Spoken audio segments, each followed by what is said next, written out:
Assalamualaikum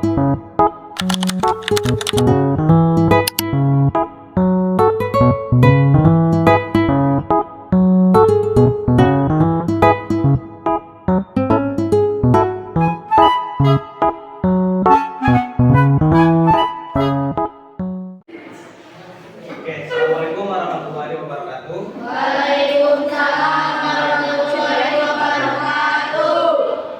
Ketemu lagi sama Bapak di mata pelajaran IPA. Sebelum kita mulai, alangkah baiknya baca doa. Silakan ketua kelas untuk memimpin doa. Beri salam. Assalamualaikum warahmatullahi wabarakatuh. Waalaikumsalam warahmatullahi wabarakatuh. Buat sekretaris kelas, ada yang alfa atau tidak hadir? Ada nggak? Siapa? Ada. Kenapa alfa ya? Atau gimana? Sebelum lanjut ke pembelajaran, gimana kalian kabarnya sekarang? Alhamdulillah. Hafal kan? Alhamdulillah. Coba dekat betul betul ya. Alhamdulillah luar biasa. Allahu Akbar. Oke, sebelum lanjut ke pembelajaran, Bapak mau menanyakan kabar kalian, gimana kabar kalian semuanya? Alhamdulillah luar biasa. Allahu Akbar. Alhamdulillah kalau gitu ya. Sebelum lanjut ke pembelajaran, mungkin Bapak kan kemarin minggu lalu sebelum pertemuan Bapak sudah membahas tentang Microsoft ya. Nah sekarang Bapak akan lebih menjelaskan dikarenakan sekolah nggak punya Microsoft, mungkin Bapak akan menggunakan proyektor dengan media video tentang bagian Microsoft. Sebelum dimulai videonya, mungkin Bapak ketua kelas tolong bagikan ini poster atau penjelasan Microsoft.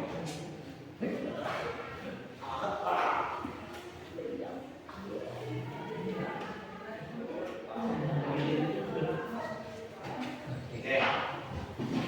Sambil Bapak menjelaskan, kita sambil menonton video ya.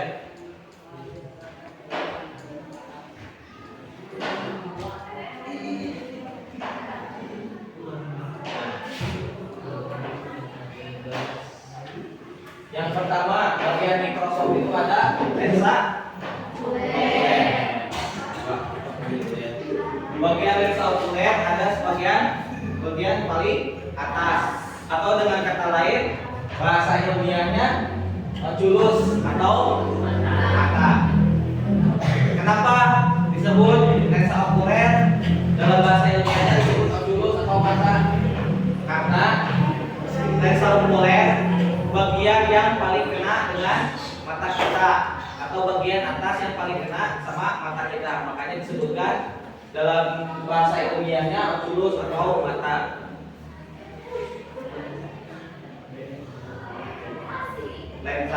Lensa yang terletak dekat dengan mata berbesaran 10 kali, 5 kali, dan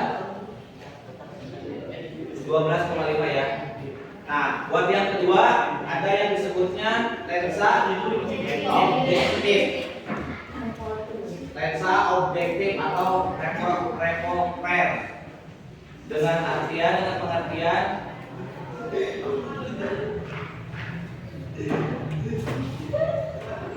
lensa objektif yang terletaknya bagian dekat dengan objek yang diamati. Nah, di sini kan sudah jelas ini disebutnya meja lensaran. Ini meja lensaran. Nah, yang disebut lensa objektif adalah lensa yang tiga ini. Perbesarannya ini seberapa Pak? Ada yang 40, ada yang 10, dan ada yang 60 perbesarannya ya. Yang ketiga ada bagian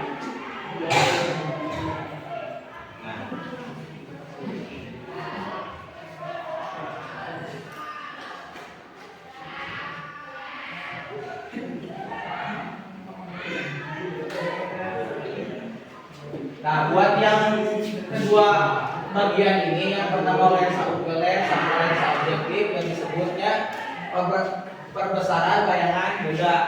Kenapa disebut perbesaran bayangan benda? Udah jelas di sini kalau misalkan ada kita sedang mengamati daun atau molekul-molekul lain, ini yang paling berfungsi karena sudah jelas ya kemarin juga sel atau molekul itu bagian terkecil dalam makhluk hidup. Nah, bisa diperbesarnya dengan alat mikroskop, yaitu dengan besaran intinya yaitu lensa okuler sama lensa objektif. Lanjut.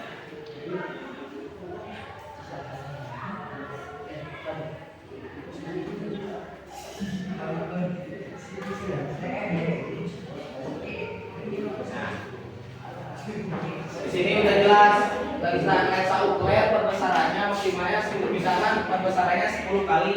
Terus lensa objektif 10 kali, berarti perbesarannya cara menghitung perbesarannya itu 10 kali 10 100 ya. 100 kali perbesaran benda yang diamati.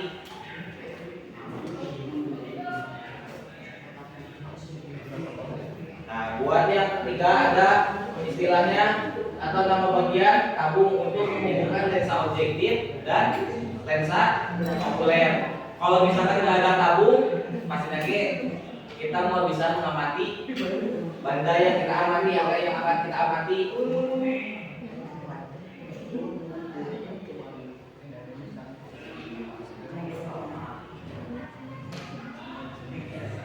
Nah, di sini ada lagi yang namanya revolver atau tempat menempelnya lensa objektif. Jadi fungsinya alat ini nih yang hijau ini yang Bapak tunjuk yang warna hijau ini itu tempat menempelkan lensa objektif ini. Jadi kalau misalkan nggak ada ini lensa objektif tidak akan menempel. Selanjutnya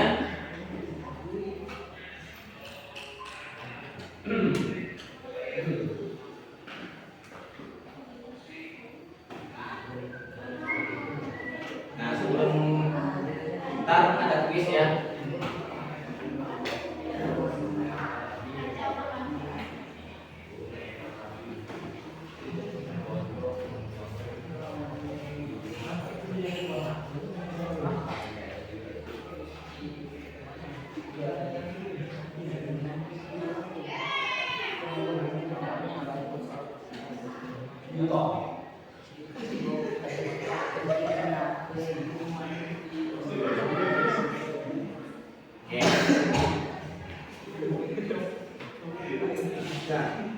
Di sini ada penjelasan tentang lensa okuler dengan secara simpelnya yaitu memperbesar bayangan benda.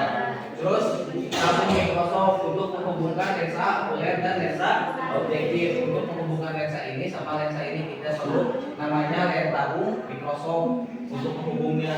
Yang kedua ada revolver atau tempat menyimpan lensa dan mengatur lensa objektif. Yang keempat ada lensa objektif. Nah, dari keempat ini yaitu alat bagian mikroskop yang paling penting. Jika tidak ada keempat alat ini, bagian ini, maka mikroskop tidak akan bisa digunakan. Oke, lanjut.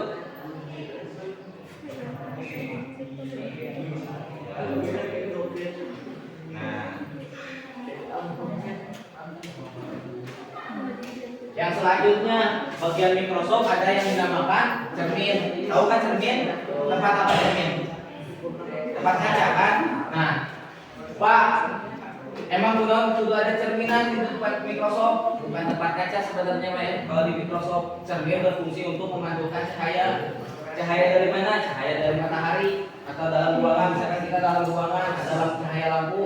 Nah, bisa dipantulkan ke sini. Untuk apa? Untuk memperjelas objek yang kita akan teliti atau amati.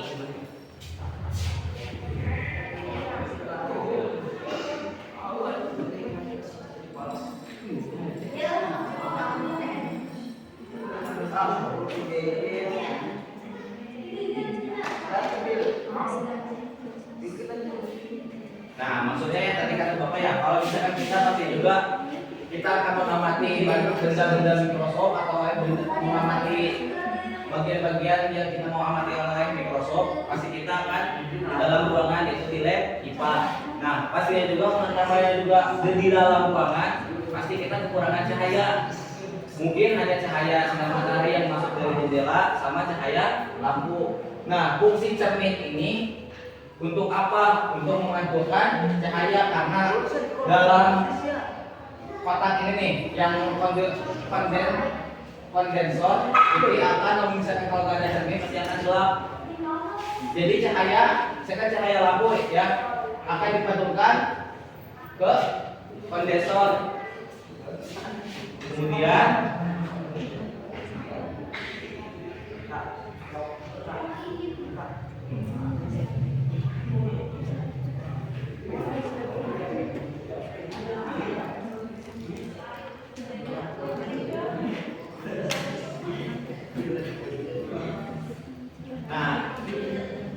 di dalam kondensor ini ada yang dinamakan diafragma. Apa yang diafragma? Yang dimaksud diafragma untuk mengatur intensitas cahaya yang masuk ke dalam lensa.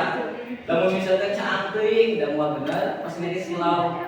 Contohnya kalau misalkan cahaya, kalau mata kita di senter lampu sama lampu atau senter baterai, silau nggak mata kalian? Silau kan? Nah, sama lensa juga gitu. Ada pengaturnya, yaitu disebut diafragma.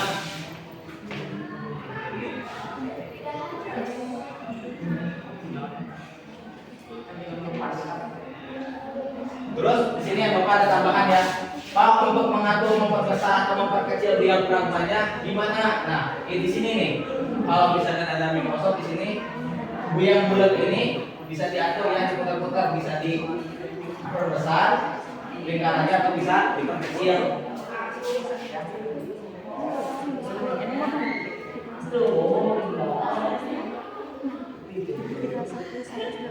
Sekarang kita tulis lagi. Nah, bagian yang berfungsi untuk mengatur intensitas cahaya adalah bagian diafragma yang tadi ya. Kalau cermin sudah jelas untuk pemantauan cahaya. Kalau kondensor, nah cermin kan untuk memantulkan cahaya, untuk mengatur intensitas diafragma untuk mengatur intensitas cahaya, dan kondensor untuk mengumpulkan cahaya. Nah, di sini selanjutnya ada yang namanya meja preparat, atau di sini bisa meja benda. Maksudnya meja preparat atau meja benda apa? Misalkan kalian mau mengamati sel epidermis dari Romeo, daun Romeo discolor. Tahu kan? Yang Romeo discolor, yang atasnya hijau, yang bawahnya ungu. Itu ya. Nah, kalian akan di daun sisikan daun itu akan disimpan di meja preparat ini atau meja benda untuk kita diteliti.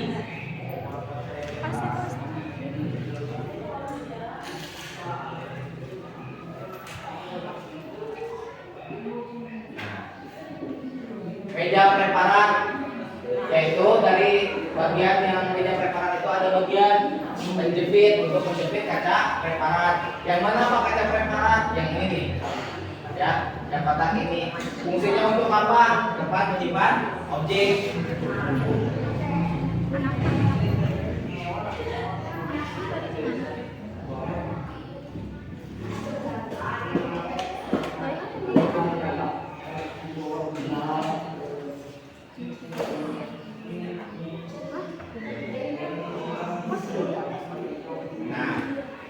Sini ada peraturannya, tempat mengaturnya yaitu makrometer untuk mikrometer. Kalau mikro untuk menjauhkan atau mendekatkan lensa objek dengan meja preparat, yang mana Pak? Yang ini nih, buat yang ini ya. Dan selanjutnya buat makrometer,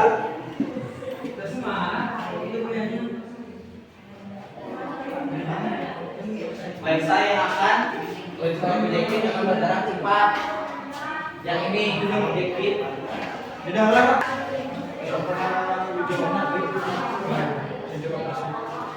Nah, ada lagi bagian Microsoft yaitu kaki atau dudukan Microsoft.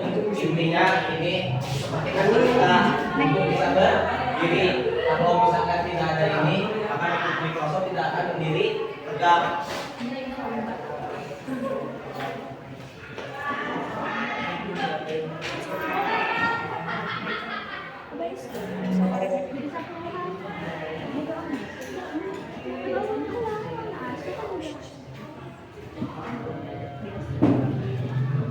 Oke.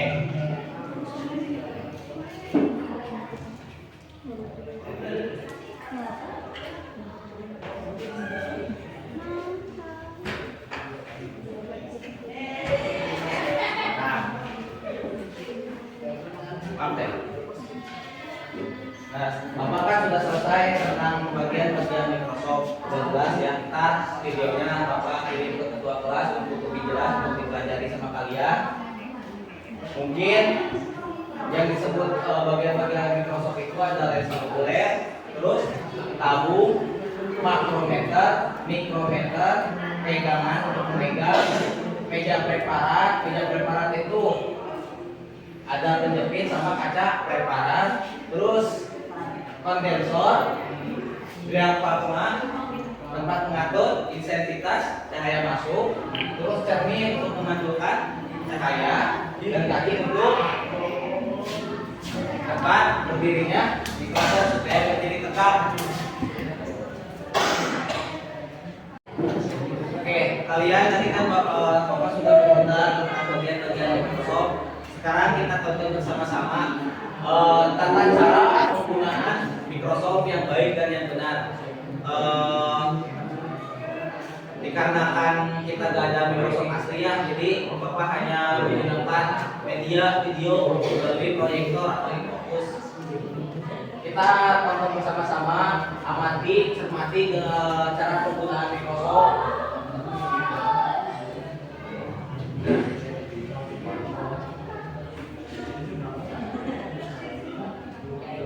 Cara menggunakan Microsoft.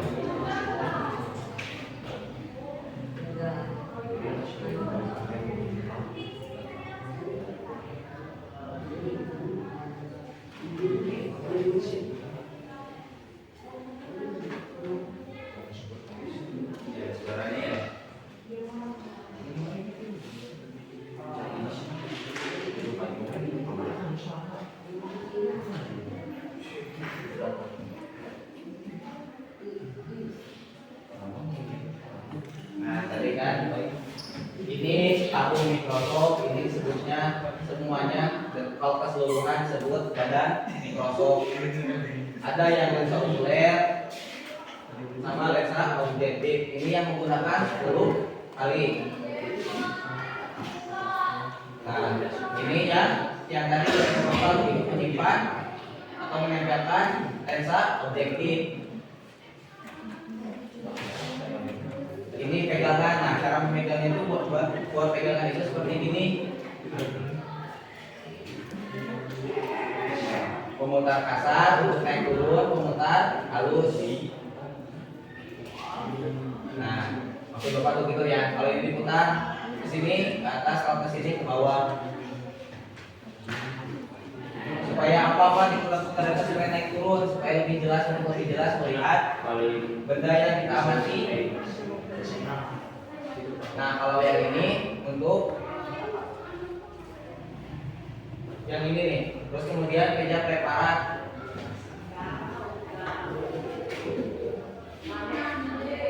Nah, cara menyimpan kaca preparat atau dengan cara menjepitnya begitu ya, satu per satu.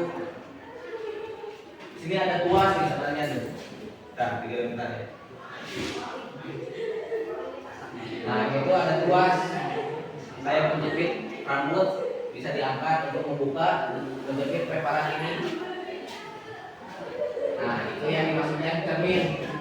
Cerminnya cermin cembung ya, yang Bapak tadi lupa yang untuk memantulkan cahaya. Nah, itu yang sebutnya diafragma. Nah, kenapa perlu pemantulan cahaya? Udah jelas kan? Di sini walaupun ini terang, sebagian sini pasti gelap ya, atau redup cahayanya, kurang cahaya. Nah, supaya intensitas cahaya mengatur intensitas cahaya. Di Microsoft udah jelas tadi.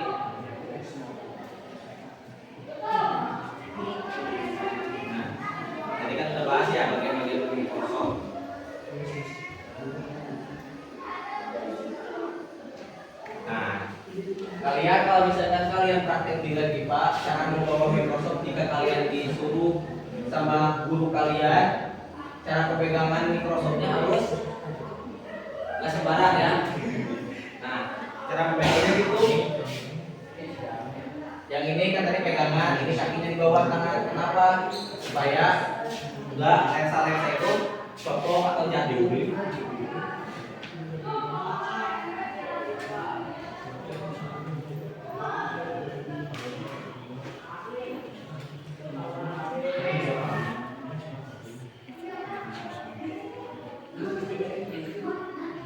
Coba itu ya. Nah, ini mengamati videonya tentang mengamati sel darah merah. Nah, kalian akan lihat hasilnya begini nih. Pertama-tama kan kalian meletakkan di objektif, kita lupa kita supaya diam. Nah, cara mengatur tabung.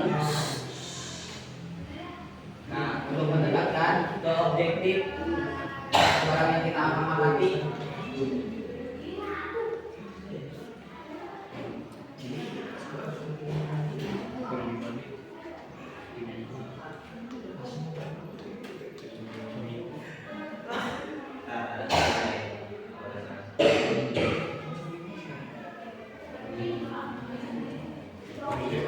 Nah, ini ya. Ini yang disebutnya nah, ini menggunakan ukuran 10, objektif 10, perbesarannya berapa persen? Jadi perbesarannya yaitu 100 ya. Nah, masih kurang. Cara mengaturnya gini nih, yang tadi putaran halus supaya lebih jelas. Nah, ini yang disebutnya sel darah merah. Terus kita akan mengerjakan objektif. Lensa objektifnya 40, RC-nya tetap 10 ya. Perbesaran 40 akan lebih jelas atau lebih dekat. Nah, kan kelihatan kan lebih dekat sama ini kaca ini ya.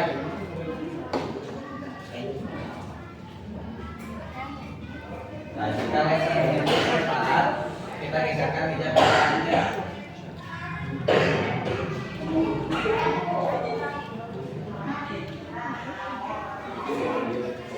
Nah, ini ukurannya 10, objektifnya 40. Nah, udah kejelasan kan? Udah jelas kan?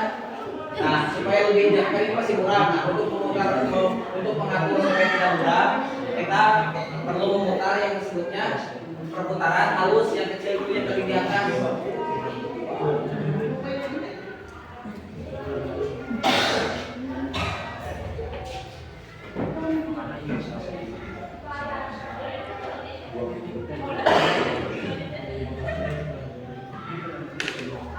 Pemutarannya sudah selesai.